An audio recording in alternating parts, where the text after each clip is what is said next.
Hi everybody. So it's another quarantine day, um, and I just wanted to walk you through kind of a day in the life right now. Since I'm still theoretically contagious, it takes 14 days for your system to recalibrate from COVID, and it can potentially live on surfaces for up to 9 days on a hard surface. Fabric is anybody's guess. Um, so I'm just being as precautious as I can. I'm kind of being as self-sufficient as I'm able to. When dinner or breakfast or stuff gets brought up to me, I'm washing my dishes by hand or, kind of half the time they've been on paper plates and stuff that can go right in the trash. I'm literally like, you can't see it, but I have these French doors that lead to, or sliding doors that lead to the balcony I was talking about before. And maybe some of you on my Instagram saw kind of what I'm working with. So I've been like shooting hoops into a trash that's located right, in eye view of the balcony. So I'm like trying to throw my trash out, keeping all my recyclables and my clothes up here so that I can deal with them and remove the potential of somebody else dealing with them. And passing stuff back and forth as little as humanly possible. We are still under quarantine, unfortunately, household-wise, based on the symptoms that I was having. I'm thrilled to say I still haven't had my fever come back. Yesterday was the first day in several days without a fever. And I'm just sort of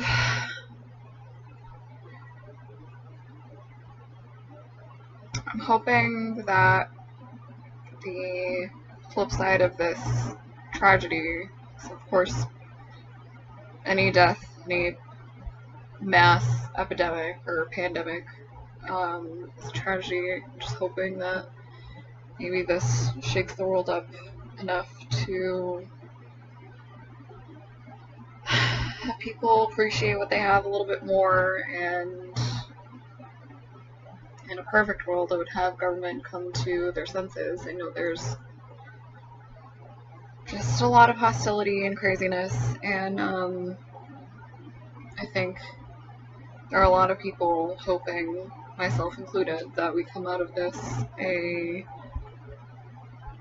completely new and more thoughtful, more kind country. I think that's what I was really trying to figure out. Like, I am fortunate enough that I did have my photo shoots earlier this year. I wanted to, and I got my Reiki 1, and I've been consistently in a better place, consistently going to talk therapy, consistently, I went to the dentist for the first time in a long time this year, and maybe gross to admit to now, but I hadn't been to the dentist in like 6 years, and it really needed, to be done. So I'm proud of myself for, I can't say I did like New Year, New Me, but like I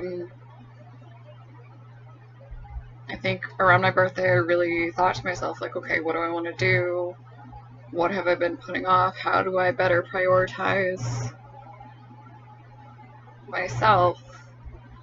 And I think I'm understanding too late in life that like the better you take care of yourself and your scope of control, the better you're going to be able to take care of other people, and it's more sincere that way. Like, you don't have to feign being happy. Like, I do have resting bitch face constantly, but like I'm trying really hard to be less of a bitter potato. Like, I'm like, when I stop to seriously consider all of the curveballs that I've been thrown, and I can't say I've been thrown more or less than other people, but to seriously say, like, I was a medical volunteer at the 2013 Boston Marathon. I have been through, like, some really negative relationships and some really toxic work environments. Like, I'm proud that I can say that I'm made the choices to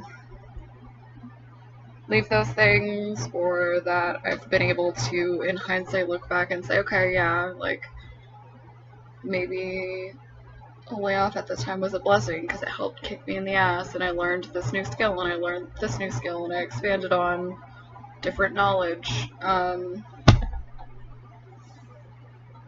And yeah, I mean, I'm so grateful for the tools that I have, the things that I have, and like,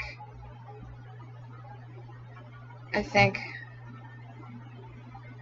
I spent so long, like, things like, you know, talking negatively about people, and, you know, the more negative ways you can handle your emotions, like, some of them are very commonplace, like overeating or watching television for umpteen hours, like, isn't always considered a problem. People are just like, oh yeah, that's just like what we do. Like, it just comes down to everything's good in small doses. Like, don't push yourself to the limit on the flip side, but don't, like, stay in your own head so badly, or don't, like, take advantage of the fact that you are, you know, a perfectly good human, a perfectly functioning human who has so much to offer. Like, whatever disability you have, or whatever mental issues you might be dealing with, or situational anxiety, or through your breakup or whatever, like, things are okay. Like, it's alright to not, it's okay to not be okay. Like, it's ridiculous how radical of an idea that is. Like, I hope that eventually, maybe this will be, like, the big thing. Like, I was just watching Mark Maron. I watched, like, 3 stand-up specials in the middle of the night because I've been having a lot of trouble sleeping still, even with my melatonin and all my stuff. It's a crazy time. So yeah, my guilty pleasure is I love stand-up. I love Mark Maron's podcast. I love Seth Meyers, and everybody, Lisa Scherzinger, but Mark Maron in particular. I got a chance to watch his stand-up from earlier this year. It's a 2021 on Netflix. And it was like, yeah, you know, outdoor concerts bring people together, but only for a short time. There's literally nothing that brings people together like something negative. And this is hugely negative, and to see, like, people not taking it seriously,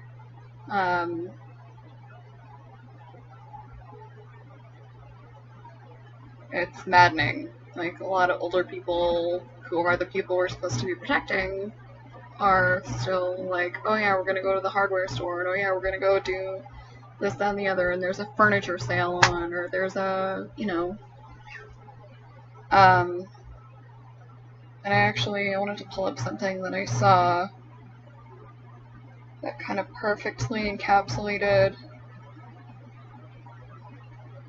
yeah, I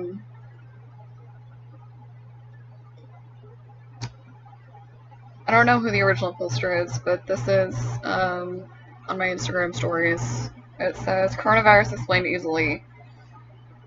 Karen got infected yesterday, but she won't know until 14 days later. Karen thinks she's healthy and is infecting 10 persons a day. These 10 persons then think that they are okay, go out and infect 100 persons each with everybody they encounter. These 100 persons think that they are perfectly healthy and keep infecting thousands of other persons. No one knows who is okay, and no one knows who can infect you. Do you understand now why it's important to stay home, be responsible, stay in quarantine? And I think that's a really poignant message. Like, we don't yet understand fully what we're dealing with. There is no, despite the, like Rachel Maddow said the term happy talk from the White House, like as much as he's, you know, saying what's going to be theoretically available soon, he's like falsely getting people's hopes up about the trajectory of it, and like not to do anything else political because it's not where I want to be right now. Like giving people false hope in the middle of something horrific. I mean, I think that's criminal. So I can't believe, like, we live in a country where medical staff are literally soliciting individuals and non-essential businesses right now, like construction workers and different things like that, to give up their masks because we as a country weren't prepared adequately. Like, I think that's dystopian and infuriating. I think everybody should be angry.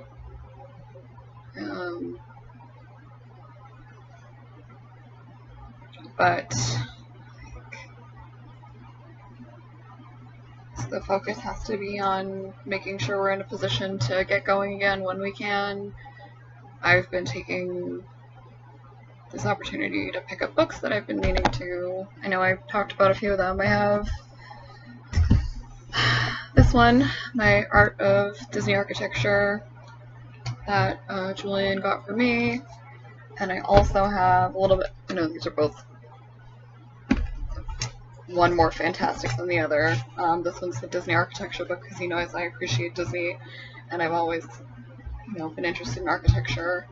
And then this is my more noir Vampire Files book. This is P&L Rod. I just started this a short while ago, so I've had time to, I put my comic books that I really like in top loaders. I've been airing out my blankets. I've been doing yoga on the porch. I've been playing my guitar. I know yesterday I was doing badly because my Wi-Fi was not coordinated, but yeah. Anyway, before I get too rambly, I just wanted to say that expressing gratitude is hard, and saying thank you is one thing, but actually being gratuitous, to yourself, for what you've been through, and being patient with yourself through hard times, it shouldn't be a radical idea. And my mission right now is just to, I've checked in on a few people, I've had phone conversations with people I can, and I've been... Actually, something remarkable happened yesterday in the realm of people being kinder to each other. My friend Eric, he sent me a message on Snapchat yesterday that was like, hey, check your email. I was like, okay, it's 11 o'clock at night, what's going on? But he actually sent me game passes to Spyro and Sonic the Hedgehog, vintage stuff that he had through Humble Bundle that he was never going to touch, and he knew that I have a proclivity to Sega games. Specifically, those two are two of my favorites that I grew up on, and like, you know, out of the goodness of his heart, he, you know, basically sent it to me as like a get well soon, and, you know, so to hold you through, you know, feeling sick. And that was just remarkably kind. Like,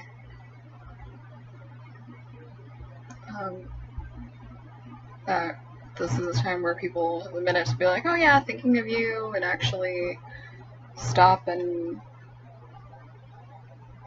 take inventory and say, hey, how the hell are you? Like, I have nothing but time. Like, let's catch up a little. That's priceless. So,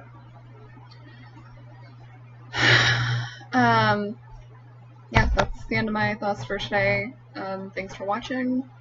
I have some laundry to fold and some little things I'm gonna do, and I will talk to you guys again soon.